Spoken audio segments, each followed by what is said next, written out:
2025 was a year of artificial intelligence slot becoming a phenomenon. A lot of people were starting to use the term. It seems like it hit the main stage pretty much everywhere, right? Like I think I even saw it on CNBC, a lot of different places that are all about trading money. So once the money starts talking about it, it's certainly kind of a real thing. So 2025, the word that was developed and put out there was slop, right? AI slop. There was a hype phase, obviously, around the ChatGPT release, 2023 to 2025 itself.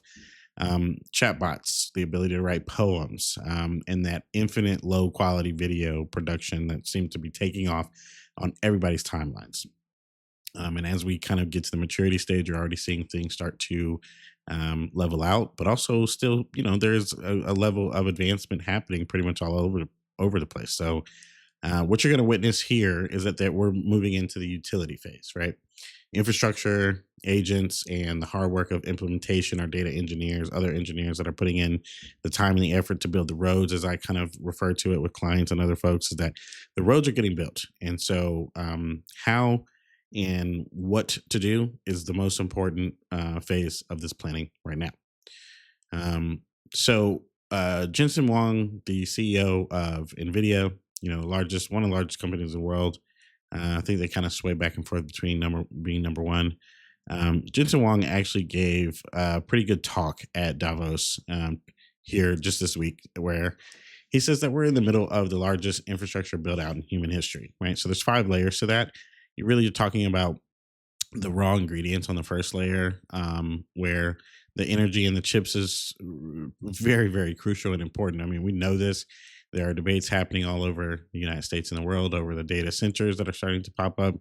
But you're really talking about that power grid connection, right? The environments that have to be set up, and water fabrication units that have to start to be supported, right? So then there's that computing infrastructure section, referred to as the oven now. And so this oven section is where you're going to start seeing, the actual data centers built out and HVAC jobs, construction jobs start to take off.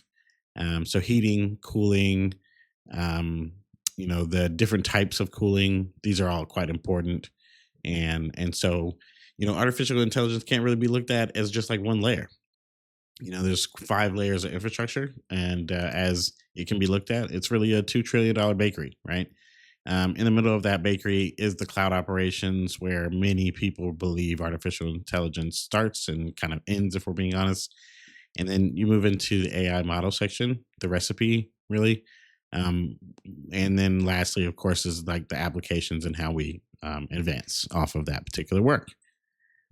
So from being a talker to a doer, right? So generative AI being as impressive as it has been so far, really just kind of like that poet that the inspiration started from, but also has that backlash where people, I think, even in Hollywood, are a little bit caught up in trying to defend themselves against the generative AI phase, when we're really not even in that phase anymore, right? So there's the new phase. We're in the agentic AI phase, right? So this is moving away from that poet phase to this idea of an intern, somebody who can, book the venue, actually carry on with the emails, actually do the invoice paying out or receiving of invoice payments. So you're talking about actionable work, right? So I think way more impressive fundamentally, but also fundamentally just an entirely different ball game, right? We're not talking about knocking out the same level of work here. And so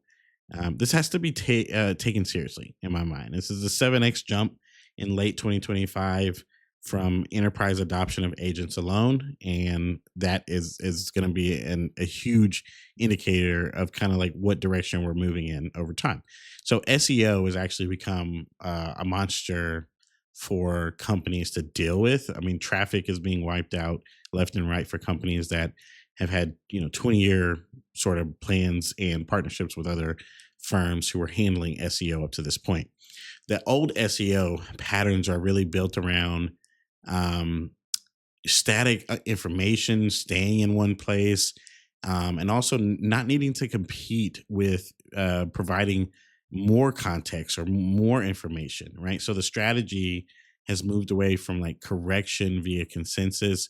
You really cannot delete an artificial intelligence's memory, but you could definitely overwrite it in terms of fresher signals. So if you need more insight on this, you can definitely go to my company's website. We work on putting out as many fresh details as we can, but we also suffer from the same thing, right? If we don't write too many things, we don't put out content.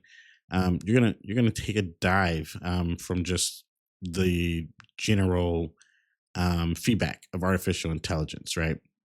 And then, of course, the future is that we're talking about what is being referred to widely as now a generative engine optimization process rather than that old SEO, right? So don't take a Ferrari to buy milk is really my philosophy here, right? So GPT-4, which a lot of people loved, but I've been working with clients myself to really help them understand how 5 and 5.2 are definitely able to help you accomplish the same things, if not better.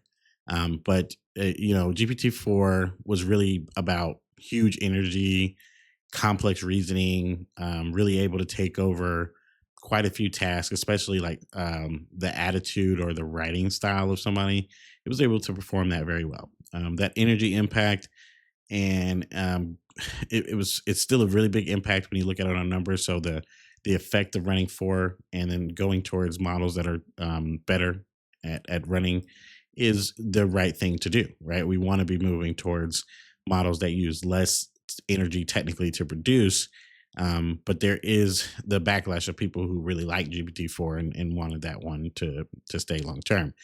The future is definitely going to be like small languages or small language models that can definitely perform on low energy and perform classification and then feed off more complex things to bigger, faster engines, as you might kind of look at this particular example.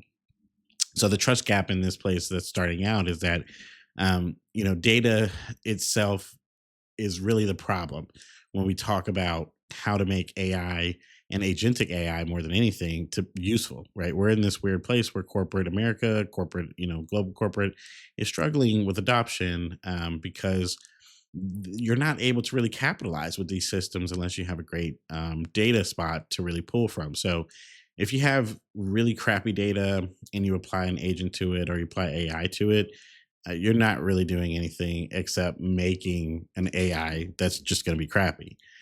So you could have the best model in the world, and so you feed it bad data, it becomes basically ineffective for the companies that want to adopt it.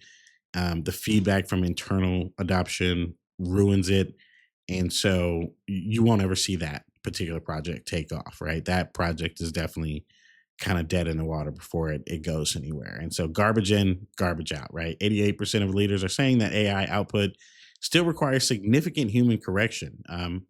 This is not because the AI is not smart enough to do the job. This is 100% because your data is just not clean and it's not something that your artificial intelligence model can do anything with unless you give it a fabulous sense of context to understand how to deal with such problems. So humans are in the lead, but they're certainly not in the loop, right? So the shift has been the old way is like where you're going to perform the task, right? Human perform the task, take the money, perform the task, get paid later. The new way is that you're going to be really choosing the tempo, really choosing the song, and really choosing the outcome. Jensen Huang again gave great reference to this. Is like it's a move from task to purpose, right? What is the purpose of this activity? What is the purpose of the outcome of this activity? These things could be seen as overall just kind of confrontational because there are jobs that are built to literally just be about task production or carrying that out. But in the future, I think you're going to see a widely or a varying difference on how to deal with what comes next, right? So the era of utility has certainly begun, right? Building the infrastructure is most important now. Deploying for the doers is how folks can become high value where you are in what you're doing, and really trying to ensure that there is trust between what's being built, transparency around it, really going away from that whole black box situation to a glass box situation, right? You should be talking about building a model and a process, automating workflow, whatever it is you're doing. It should be a glass box. It should not be a black box. You should be building out a situation that's transparent enough for your organization and the people who work for you to be proud about what has been built. So I appreciate you joining me, again for this particular video. A lot more content coming. If you haven't already tapped in, like, and share this video. Um, Definitely join my Substack. You can subscribe to that as I give out more information, tidbits, and other tutorials that I won't be sharing on every platform as we grow. So you want to be tapped in there. Also, follow me on LinkedIn. Also, connect with me on TikTok if you haven't.